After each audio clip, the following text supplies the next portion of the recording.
What if I'm vulnerable and naked in marriage and then I end up not being likable, you know? What if I take off my clothes and then someone sees a big scar on my back and says, woo, woo, this is not what I signed up for? What if someone doesn't like what they see? Now, of course, physically and literally speaking. But again, on a deeper sense, what if I become vulnerable about things I've been through in life and end up being judged? This is The Anchored Man. My name is Precious. And thank you always for plugging in as we go through this amazing series, preparing you for marriage. And those of us that are already in, getting better at it day by day. So here, we keep it real. We've been having a conversation about nakedness in marriage. And yeah, just what if?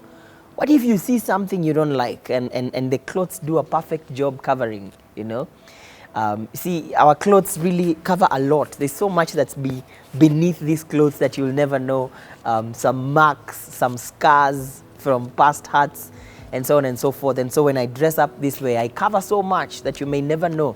And it's uncomfortable for me to get rid of this, because there are things that I'm not very comfortable letting you see. It will inform or influence how you judge me, how you look at me, and so on and so forth.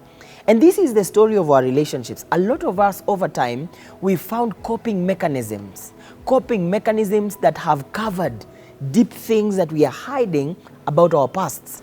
And when we imagine that we want to get open and vulnerable about it, we say, not me, because we are not so sure how we will be judged. We are not so sure how someone will look at us when they learn this is the story of our lives. And a lot of us get uncomfortable because of those things. For instance, you're in a relationship and you're looking forward to get married. How much should you disclose about your past? How much should you disclose about the life you've lived before? Is it important? What if I tell this guy the life I have lived, and then turns out he says, this is not what I want to sign up for? So many of us, because of that fear, because we don't know how we will be judged, we don't know what they'll think about us, we would rather not say anything.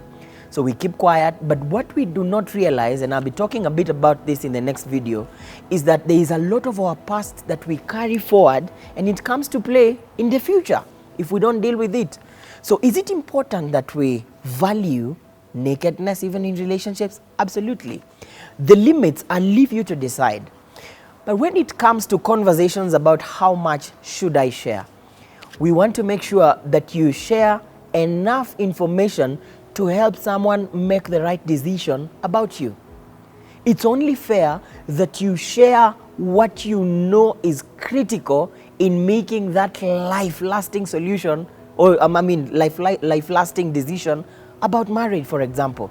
So if you're dating and you're seeing this guy or you're seeing this girl and you're planning the future, you've got to come clean about whether you have children from your past. That's not something you keep down. You have to be open about it.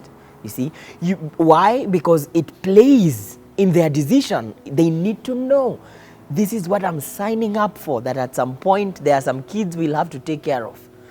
You want to bring to fore the issues of your past that are critical in making decisions about your future.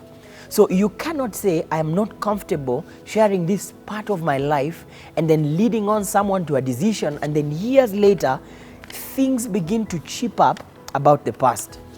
So what's the point of vulnerability in relationships per se? It is that we want to make sure that we let people know what they are signing up to.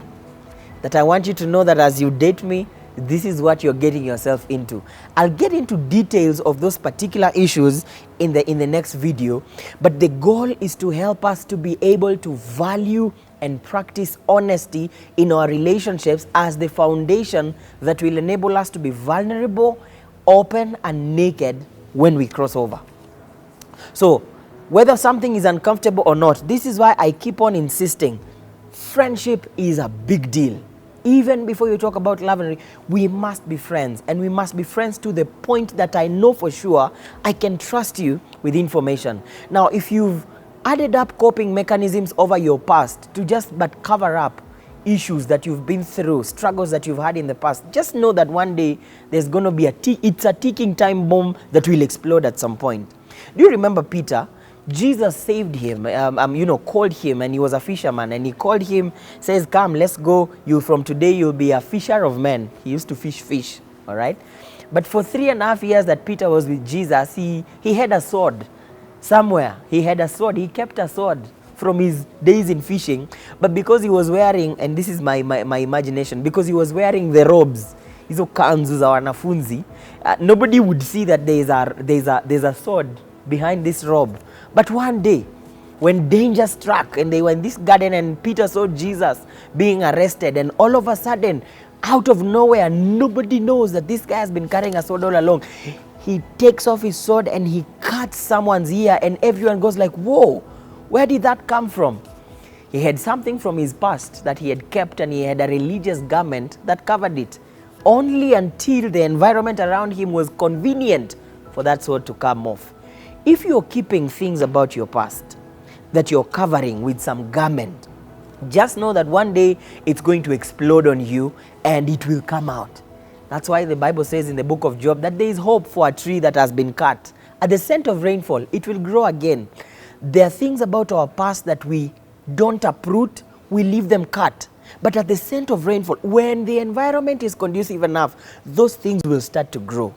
This is why we have to be open about the lives we lived in the past, and trust God enough that there will be healing and that someone will love us regardless of what that past was like. See you in the next video. I'll tell you a little bit about the past and how it shows up in our present. Thank you for watching The Anchored Man.